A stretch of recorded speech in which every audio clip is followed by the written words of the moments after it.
Host YouTube, if you've watched my last video, you've noticed that I've recently reviewed / played through Pokemon Yellow. This was all a long forgotten plot to review all of the mainline Pokemon series and the manga at the same time. A fun compare and contrast. Start with the manga version of Red, Blue, and Green, go into the game Yellow, then run back into the Yellow chapter of the manga. Perfect setup.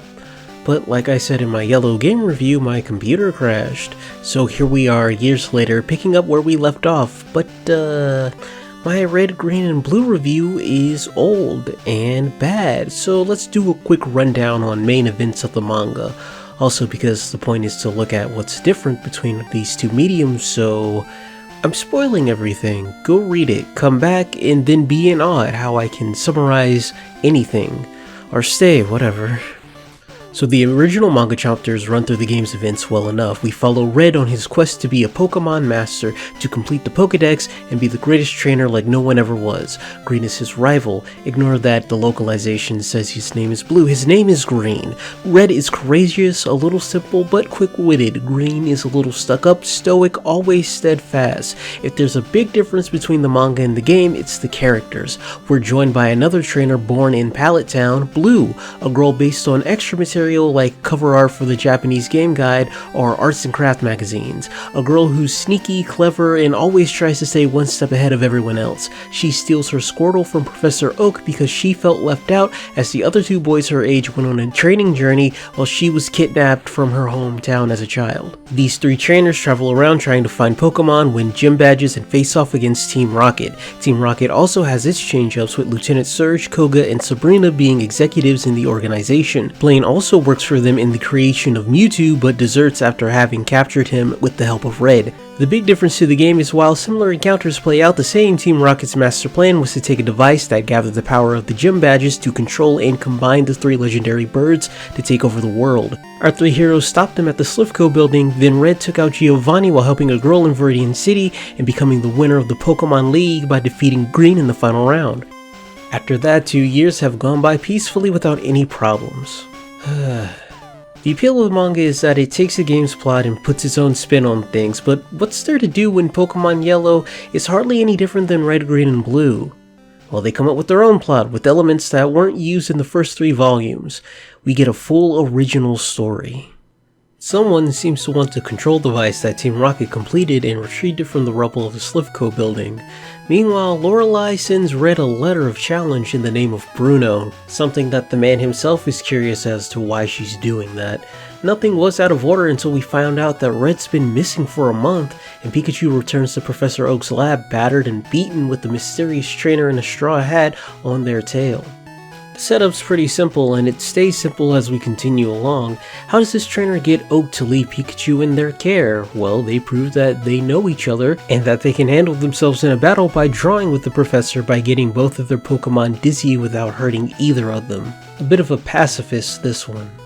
Next they run into Bill and Lorelei, and we get a lot of information on what's going on. Lorelei is trying to tie up loose ends by dealing with Pikachu, and Bill is just an audience surrogate to question everything that's going on. Like, why is someone from the Elite Four trying to take down Red? Why does this mysterious trainer have the ability to heal and read Pokemon's thoughts? Who exactly is Amarero del Bosque Verde, or Hierro de Tokiwa Grove? Their name is Yellow and they're from the Viridian Forest. Just laid it all out for us, to be quite honest. It's very interesting that they decided to localize it like this. I think it's probably because the Grove part is in English instead of Japanese. We find out that Yellow is working undercover for a very familiar silhouette, and with their help, Yellow and Bill manage to escape close to Celadon City. Then the plot kicks it up into high gear. All of our good gym leaders come together and find a clue about Red's whereabouts. Green shows up and trains Yellow for a bit, and Blue saves Bill while finding out that one of Red's Pokemon have been removed from his box. All of this leads Yellow to Vermilion City, where they witness a lone trainer and their Dragonair fire a Hyper Beam directly into it. Luckily, most of the people were at the beach for the swimming contest. But Yellow confronts this trainer and finds out they're the leader of the Elite Four, Lance. He was looking for someone but decides to take out our pursuing protagonist. But with the power of Substitute, Yellow and Pikachu are able to surf on the water and give Lance a reason to retreat for now. The Elite Four are just about ready to make their move.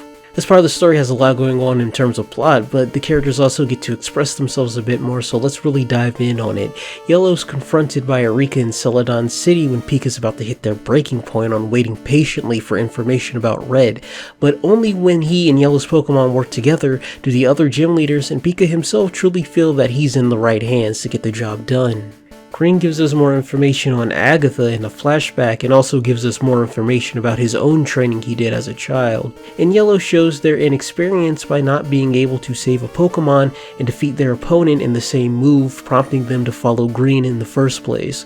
This gets further explored by not being able to catch a single Caterpie that decided to follow them, and crying when their Rattata evolved into Eradicate, but they do get to show out the fruits of their training by defeating some Rocket Grunts in Vermilion City aboard the SSN.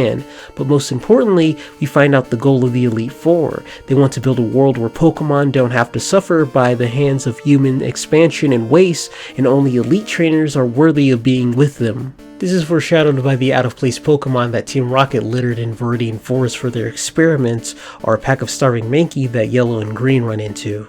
But back to the plot, Yellow manages to find their way to Cinnabar Island and catch up with Blaine, who looks like he does in the anime for a quick joke. They also find out Red's whereabouts on Mount Moon, but find that he's escaped his ice prison. Good news, but doesn't solve their main issue. The other good news is that they figured out where the Elite Four is hidden. They're on Sarai's Island, but the Elite Four has already started their attack by going after Pewter, Cerulean, and Celadon City.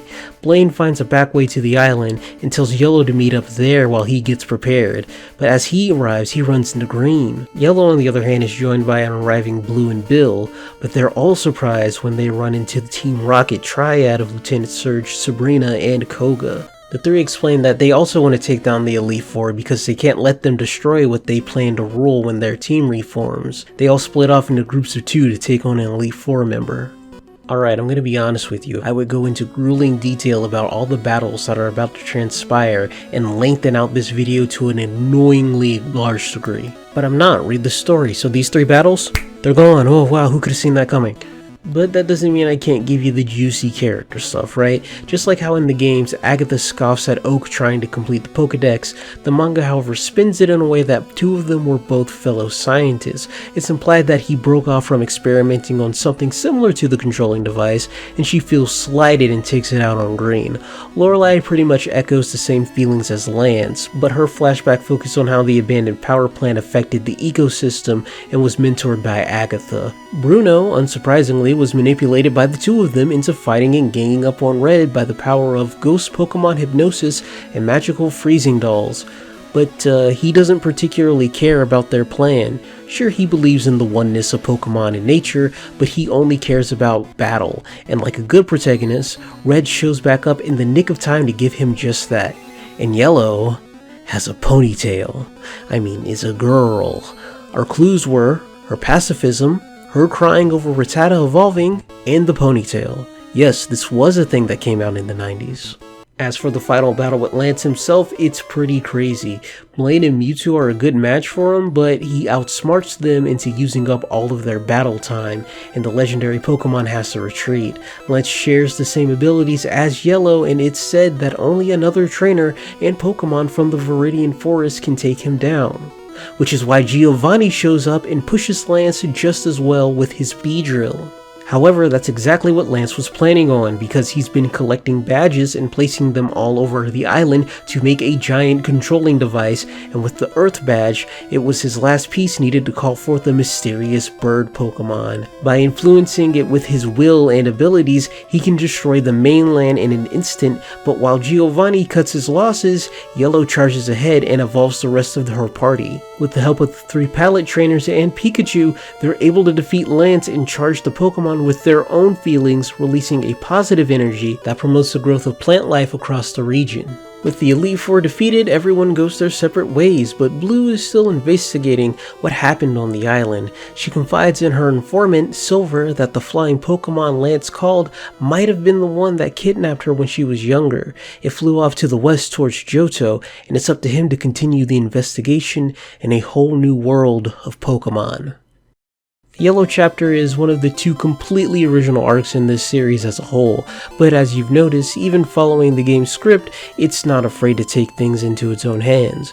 Yellow being drawn during the time that it was allowed for us to meet characters who would become integral to future plot points in future games and set up for the next arc.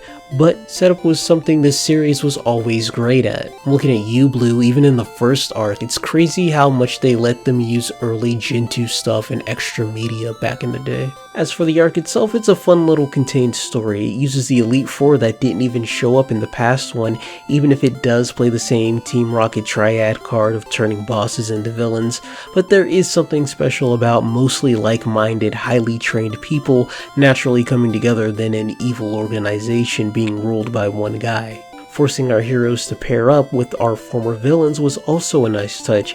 Some do better than others, but there's a clear air of respect between our fellow trainers. Finally, there's our main character herself, Yellow. She's not your standard shonen protagonist like Red was. She's patient, naive in an almost detrimental way, and would rather not fight if she has to. But her doing her best to fight despite her own shortcomings is just as charming as our previous protagonist. She's on the back foot for most of this adventure despite starting off so forward, but that's only because of the people around her. And I think that's exactly what's needed in the second arc of this ongoing plot. Something that very much puts in your face, this is the manga, this is how we do things, and this is how our characters are. But it being a manga, that means it gets to be a bit freer than most things. The action is special even to this day compared to its other contemporaries. Trainers get involved in ways that the anime only lightly touches, like how the nerd uses Red's insulated gloves to make a full suit for himself. Strategies are more aggressive, like trying to lock down Pokeballs by breaking them, or special abilities like Yellow and Lance's healing and mind reading. But the best of all are the imaginative ways and portrayals of certain moves, or they just come up with new ones that can only happen outside of a rigid video game. Lorelei's ice dolls are crazy for freezing not just Pokemon but trainers, and Lance busted out like 4 special moves that only he could use. Invisible Bubble Beam, redirected Hyper Beams, it's actually pretty crazy.